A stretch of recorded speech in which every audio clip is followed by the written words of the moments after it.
دولت کی پوجا اور پرستش کا زور ہے، چاند پر کمندیں ڈالنے کا دور ہے، سمندر کے سینے کو چیرنے اور اس میں غوطے لگانے کا دور ہے، لگژری زندگی انسان گزار رہا ہے، عمارتیں بنانے پر فخر کر رہا ہے، عمدہ قسم کی گاڑیوں پر سواری کر کے فخر کر رہا ہے۔ ایسے میں اگر یہ دیوانے، یہ مستانے، یہ شمع رسالت کے پروانے یہاں اگر جمع ہیں تو یقیناً اللہ تبارک و تعالیٰ نے آپ کے دلوں کو قبول کر لیا ہے، اللہ نے آپ کی نظروں کو قبول کیا ہے، اللہ نے آپ کی آنکھوں کو قبول کیا ہے۔ یہ اس رب کا کرم ہے، تیری طلب بھی کسی کے کرم کا صدقہ ہے۔ یہ قدم اٹھتے نہیں، اٹھائے جاتے ہیں۔ ابھی آپ نے بچوں کے سروں پر دستار باندھی اور یہ ہر سال باندھی جاتی ہے۔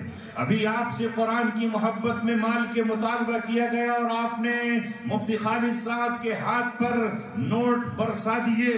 ایک طرف دنیا کے وہ نوجوان ہیں جو ہیرو ہیروئن پر، جو ناچنے گانے والیوں پر، جو طوائفوں پر، جو رنڈیوں پر، مولانا اندر شاہ کا لفظ استعمال کر رہا ہوں، پہلی بار کبھی کرتا نہیں تھا، منہ سے نکل گیا۔ میرٹھ میں چونکہ یہاں بہت مشہور ہے کچھ علاقہ میرٹھ کا، دلی سے بھی کہیں زیادہ ہے۔ کون سا روڈ ہے وہ؟ ہے نا، آج بھی ہے دلی میں تو جی بی روڈ ہے، ختم ہو گیا، بین ہو گیا یا خود بخود ختم ہو گیا؟ جی سرکار نے، اسی سرکار نے یا پچھلی سرکار نے؟ کچھ کہہ رہے ہیں پچھلی سرکار نے، کچھ کہہ رہے ہیں اس سرکار نے۔ سچی بات بتاؤ، اگر اس سرکار نے کیا ہے تو واقعی یہ سرکار کچھ اچھے کام بھی کرتی نظر آ رہی ہے، اور اچھے کام کے لیے میرٹھ والوں کو مبارکبادی بھی دی جانی چاہیے۔ میرے تو ذہن میں یہی تھا، کسی نے مجھے بتایا تھا کہ آج بھی میرٹھ میں وہی مرحلہ ہے جو پہلے تھا، مشہور تھا میرٹھ۔ تو ایک طرف وہ لوگ ہیں جو طوائفوں پر، ناچنے گانے والیوں پر نوٹ برسا رہے ہیں۔ ارے تم اپنے شہر کو چھوڑو، اگر چند دنوں پہلے تم نے دیکھا ہو تو شرم آتی ہے، سر شرم سے جھک جاتا ہے، آنکھ سے آنسو چھلک آتا ہے، کمروں میں جا کر کے رونے کو دل چاہتا ہے، کس کے سامنے اپنا ہاتھ دکھائیں۔ اہل ہند اللہ تبارک و تعالیٰ نے اس وقت آپ کو منتخب کیا ہے، ورنہ جہاں آج سے 1450 سال پہلے یہ قرآن نازل ہوا، قرآن کی سرزمین، وحی کی سرزمین، نبی کے قدموں کو چومنے والی سرزمین، صحابہ کے تقدس کے اور اس کی عظمت کو سلام کرنے والی سرزمین، جزیرۃ العرب پر عرب کا بے ایمان حکمراں، عرب کا عیاش حکمراں، عرب کا عیاش حکمراں خانہ کعبہ کی تصویر پیچھے لگا کر جینیفر لوپیز کو لا کر کیا نچا نہیں رہا تھا؟ یہ اللہ تبارک و تعالیٰ کی قدرت ہے۔ اللہ تبارک و تعالیٰ نے کہا ہے ان تتولوا یستبدل قوما غیرکم ثم لا یکونوا امثالکم، اگر تم پھر جاؤ گے، تم رخ پھیر لو گے اور تم کترا جاؤ گے اور تم میری کتاب کو اپنے ہاتھوں میں نہیں اٹھاؤ گے، اسے اپنے ہونٹوں سے نہیں چومو گے، اسے اپنے دل میں نہیں بساؤ گے، اسے اپنے سینوں میں محفوظ نہیں کرو گے، اسے اپنے دماغ کو روشن نہیں کرو گے، تو اللہ تبارک و تعالیٰ کو 1450 سال پہلے بھی ضرورت نہیں تھی ابو جہل کی، وہ قرآن کی مخالفت کرتا رہا، قرآن سے ٹکراتا رہا، قرآن جب پڑھا جاتا کانوں میں انگلیاں ٹھونستا رہا، تلوار لے کر باہر نکلا، مگر اس قرآن نے عبداللہ بن مسعود کے ذریعے اسے بتا دیا لَإِن لَّمْ يَنْتَهِ لَنَصْفَعًا بِالنَّاصِيَةِ نَاصِيَةٍ كَاذِبَةٍ خَاطِئَةٍ كَاذِبَةٍ، اگر تو باز نہیں آیا خبیث، لعین، مردود، اگر تو باز نہیں آیا، اللہ نے کہا لَإِن لَّمْ يَنْتَهِ، اگر یہ باز نہیں آیا لَنَصْفَعًا بِالنَّاصِيَةِ، تو ہم اس کی پیشانی کو پکڑ لیں گے۔ جب کسی مجرم کو پکڑا جاتا ہے تو سر کے بالوں سے اسے پکڑا جاتا ہے اور اسے بے دم کر دیا جاتا ہے۔ نَاصِيَةٍ كَاذِبَةٍ خَاطِئَةٍ، وہ پیشانی جو خطا کار بھی ہے، وہ پیشانی جو گناہ گار بھی ہے، ہم اسے پکڑیں گے۔ غزوہ بدر میں قرآن پڑھ پڑھنے والا، ہاں وہ قرآن پڑھنے والا جس نے خانہ کعبہ میں کھڑے ہو کر قرآن کی جب تلاوت کی تو اس پر پتھروں کی بارش ہو گئی اور اس کے خون کے قطرے زمین پر ٹپکنے لگے، مگر عبداللہ بن مسعود نے کہا میں قرآن پڑھ کر رہوں گا، میں قرآن کو اپنے سینے میں بسا کر رہوں گا۔ یہ قرآن بدر میں حضرت عبداللہ بن مسعود کو فاتح بناتا ہے۔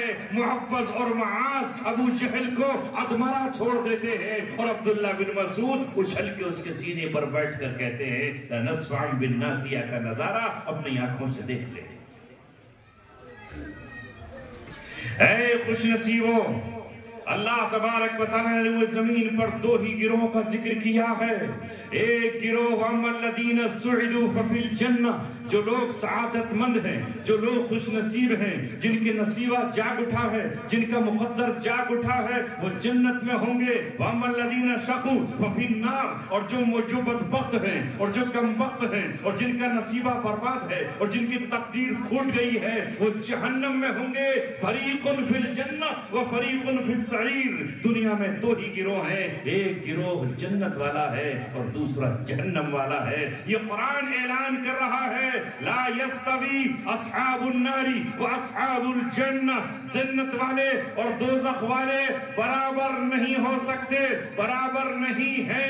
لا یستوی اصحاب النار واصحاب الجنہ، اصحاب الجنت هم الفائزون، جو جنت میں پہنچ گئے وہی کامیاب ہونے والے ہیں۔ تم سمجھتے ہو وہ کامیاب ہے جن کی کاؤنٹنگ آج ہوئی ہے؟ یہ سمجھتے ہو نا جن کی کاؤنٹنگ آج ہوئی ہے وہ کامیاب ہو گئے، اور جو آج کاؤنٹنگ میں ہار گئے وہ ناکام ہو گئے۔